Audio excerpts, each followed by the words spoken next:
Hello everyone, welcome to this tutorial. My name is Gaurav और आज के वीडियो में हम बात करेंगे कंटिन्यूटी के बारे में। ठीक है, क्लास 12th में ये आपको टॉपिक मिलेगा कंटिन्यूटी एंड डिफरेंशिएबिलिटी, जो कि चैप्टर नंबर 5 में आपको देखने को मिलेगा। ठीक है, कंटिन्यूटी। तो आज हम पढ़ेंगे कंटिन्यूटी के बारे में कि कंटिन्यूटी होती क्या है, पॉइंट ऑफ डिसकंटिन्यूटी कैसे फाइंड किया जाता है, और कौन सा फंक्शन डिसकंटिन्यूस होता है और कौन सा कंटिन्यूस होता है। तो ये सब चीज़ें आज की वीडियो में हम पढ़ेंगे। ठीक है, तो जैसे कि हमने पिछली वीडियो में क्या पढ़ा, हमने पढ़ा लिमिट्स के बारे में कि लिमिट क्या होती है, लिमिट किस टाइप की होती है, लेफ्ट हैंड लिमिट होती है, राइट हैंड लिमिट होती है। तो ये सब चीज़ें हमने ऑलरेडी डिस्कस कर ली हुई हैं पिछली वीडियो में। ठीक है, तो आप पिछली वीडियो ज़रूर देखिए इस वीडियो को देखने से पहले।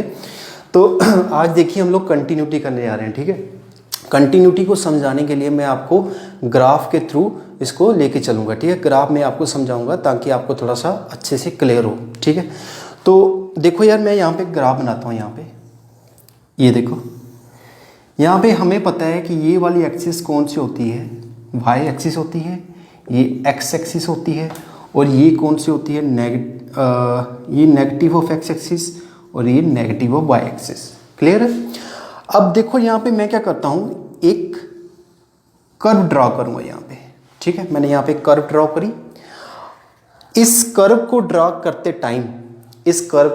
करते टाइम मैं कहीं पर रुका नहीं रुका, मैं कंटिन्यूसली उस कर्व को क्या कर रहा हूँ, ड्रॉ कर रहा हूँ। ठीक है, मतलब कहीं कोई भी ऐसा पॉइंट नहीं है यहाँ पे ये ग्राफ जो है ब्रेक हुआ है। ठीक है, कोई ऐसा पॉइंट नहीं है यहाँ पे ये जो ग्राफ जो है टूटा हुआ है, मतलब कंटिन्यूसली मैंने इसको ड्रॉ करा है। ठीक है, तो इस टाइप के ग्राफ को, इस टाइप के फंक्शन को हम लोग क्या कहते हैं, कंटिन्यूस फंक्शन कहते हैं।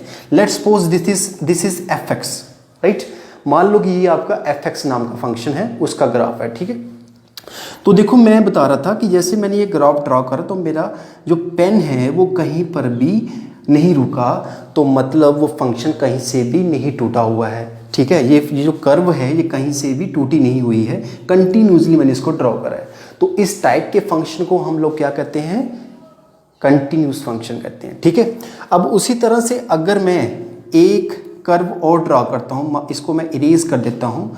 Let's suppose this is my ji x function, ये मेरा जी एक्स नाम का फंक्शन है। ठीक है, तो यहाँ पे अब देखो मैं कर्व ड्रॉ करूँगा, मैं करूँगा कुछ इस तरह से। ये देखो, अब यहाँ पे आपको क्या देखने को मिल रहा है, आपने देखा कि ये जो कर्व है ये दो जगह से टूटी हुई है। ठीक है, ये देखो, एक तो यहाँ पे, एक यहाँ पे, मतलब ये ग्राफ जो है दो जगह से टूटा हुआ है। तो मतलब जिस जगह से वो ग्राफ टूटा हुआ है ना, एक तो यहाँ से और एक यहाँ से टूटा हुआ है, मतलब ये जो पॉइंट है, ठीक है, इस जगह से क्या हो रहा है, ये ग्राफ हमारा टूटा हुआ है। तो यहाँ से ये ग्राफ ब्रेक हुआ है, उस पॉइंट को मैं लेके चलता हूँ x इक्वल्स टू ए, और दूसरे वाले को मैं लेके चलता हूँ x इक्वल्स टू बी। ये जो पॉइंट है x इक्वल्स टू ए और x इक्वल टू बी, ये कहाँ से ड्रा करा गया, यहाँ पे ये ग्राफ जो है ब्रेक हुआ है। So it means this point is called, ये जो पॉइंट है, इस पॉइंट को हम लोग क्या कहते हैं, पॉइंट ऑफ डिसकंटिन्यूटी। इस पॉइंट को हम लोग क्या कहते हैं, पॉइंट ऑफ डिसकंटिन्यूटी, राइट। जिस पॉइंट से हमारा ग्राफ टूटा हुआ हो उस पॉइंट को हम लोग क्या कहते हैं, पॉइंट ऑफ डिसकंटिन्यूटी। तो ये चीज़ समझने के लिए मैंने आपके लिए ये ग्राफ बनाया। ठीक है, तो होता क्या है, देखो पॉइंट ऑफ डिसकंटिन्यूटी क्या होता है। देखो जैसे मान लो ये एक लाइन है, ये लाइन कौन सी है, यहाँ से आपका ग्राफ टूटा हुआ है, तो मतलब वो पॉइंट कौन सा है, बी नाम का पॉइंट है। तो हमें इस पॉइंट पर कंटिन्यूटी फाइंड करनी है। तो कंटिन्यूटी फाइंड करने के लिए हमें क्या करना होगा, कंटिन्यूटी फाइंड करने के लिए हमें लेफ्ट हैंड से भी लिमिट को चेक करना पड़ेगा और राइट साइड से भी लिमिट को चेक करना पड़ेगा। यानी कि हमें देखना पड़ेगा कि इस पॉइंट के नज़दीक, इस पॉइंट के बिल्कुल नज़दीक कौन सा ऐसा पॉइंट है जो इसकी कंटिन्यूटी को इम्प्रूव कर सकेगा। तो वो जो पॉइंट होगा उस पॉइंट को हम लोग क्या कहेंगे, पॉइंट ऑफ कंटिन्यूटी कहेंगे। ठीक है, मतलब जैसे मान लो यहाँ पे 0 है, ठीक है, तो मेरा यहाँ से h नाम का जो है वैल्यू है यहाँ से टेंड कर रहा है इस तरफ, यानी कि 0 की तरफ टेंड कर रहा है, पर 0 नहीं है। जीरो की तरफ टेंड कर रहा है, जीरो नहीं है। तो जो भी वैल्यू जीरो के पास होगी तो उस वैल्यू को हम लोग क्या करेंगे, पॉइंट ऑफ कंटिन्यूटी लेके चलेंगे। ठीक है, तो इसको समझने के लिए मैं आपको एक चीज बताता हूँ कि क्या रूल्स और रेगुलेशन हमें फॉलो करने होंगे जिसकी हेल्प से हम बता सकेंगे कि एक फंक्शन जो है वो कंटिन्यूस फंक्शन है। देखो, जैसे मान लो कि हमारे पास एक फंक्शन दिया गया है, हमारे पास एक फंक्शन दिया गया है 2x। ठीक है, तो ये फंक्शन 2x जो है इसकी हमें कंटिन्यूटी चेक करनी है। ठीक है, तो इसके लिए आपको क्या करना होगा, सबसे पहले आपको इसकी फंक्शन की वैल्यू निकालनी होगी। लेट्स सपोज हम इसकी फंक्शन की वैल्यू निकालते हैं x इक्वल्स टू 1 पे। ठीक है, तो x इक्वल्स टू 1 पे हम इसकी फंक्शन की वैल्यू निकालेंगे, यानी कि हमें कंटिन्यूटी चेक करनी है एट x इक्वल्स टू 1 पे। तो उसके लिए आपको क्या करना होगा, पहले तो हमें फंक्शन की वैल्यू निकालनी होगी यानी कि f ऑफ 1। ठीक है, उसके बाद हमें इसकी लेफ्ट हैंड लिमिट चेक करनी होगी, टेंड्स टू 1 ऑफ डैश और फंक्शन की वैल्यू इक्वल्स टू, फिर हमें राइट हैंड लिमिट चेक करनी होगी और साथ में फंक्शन की वैल्यू। तो ये जो चीज़ है ना, ये जो लॉजिक है, इसमें आपको क्या देखने को मिला कि जो फंक्शन की वैल्यू है, जो लेफ्ट हैंड लिमिट है और जो राइट हैंड लिमिट है, ये तीनों जो है इक्वल हैं। अगर ये तीनों left hand limit, right hand limit और फंक्शन की वैल्यू आपस में इक्वल आती हैं, सो हम उसे क्या कहेंगे, कंटिन्यूस फंक्शन कहेंगे। Then we will call it continuous function, right. तो हम उसको क्या कहेंगे, कंटिन्यूस फंक्शन कहेंगे अगर ये तीनों आपस में इक्वल आते हैं, यानी कि यहाँ पर भी 2 आता है, इस फंक्शन की वैल्यू 2 आती है, लिमिट लेफ्ट हैंड की वैल्यू भी 2 आती है और राइट हैंड की अगर 2 वैल्यू आती है तो फंक्शन क्या होगा, कंटिन्यूस होगा।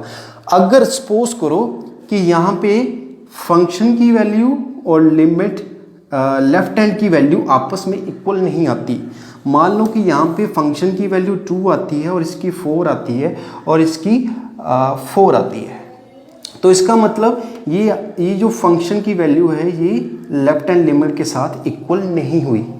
तो अगर ये इक्वल नहीं होती है पर लेफ्ट हैंड और राइट हैंड लिमिट आपस में इक्वल आ रही है, 4 और 4 आ रही है, ठीक है, तो ये मत सोचना कि ये फंक्शन कंटिन्यूस होगा, नहीं, कंटिन्यूस होने के लिए इन तीनों को आपस में से इक्वल होना होगा। ठीक है, तो फंक्शन कंटिन्यूस होने के लिए क्या होना चाहिए, तीनों का आपस में इक्वल होना चाहिए।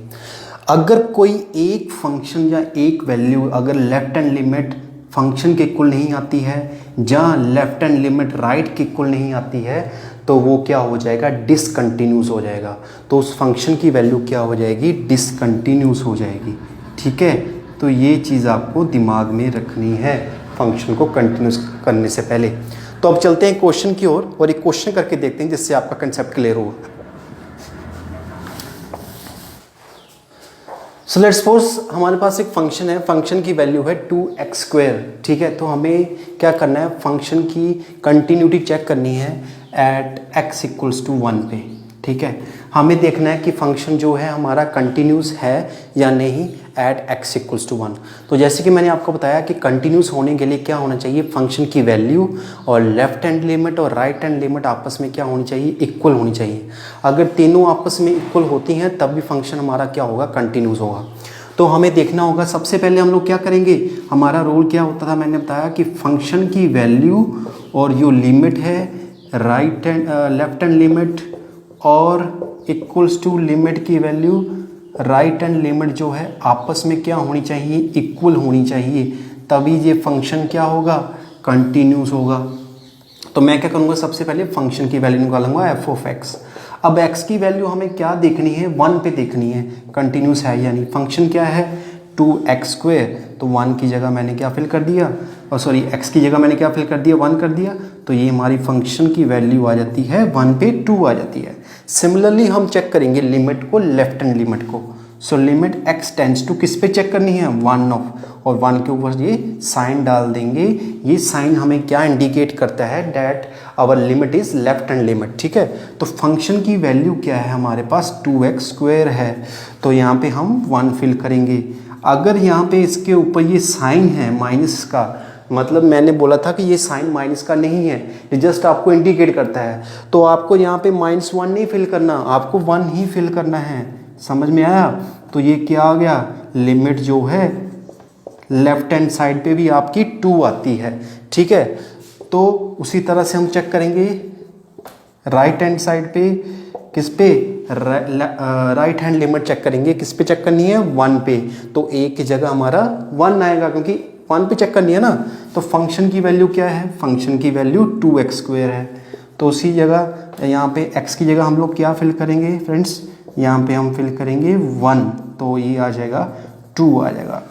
अब आपको यहाँ पे क्या देखने को मिला, आपको देखने को मिला यहाँ पे फंक्शन की वैल्यू, यहाँ पे लेफ्ट हैंड लिमिट और राइट हैंड लिमिट आपस में क्या आ रही हैं, सभी इक्वल आ रही हैं। ये भी 2 है, ये भी 2 है और ये भी 2 है।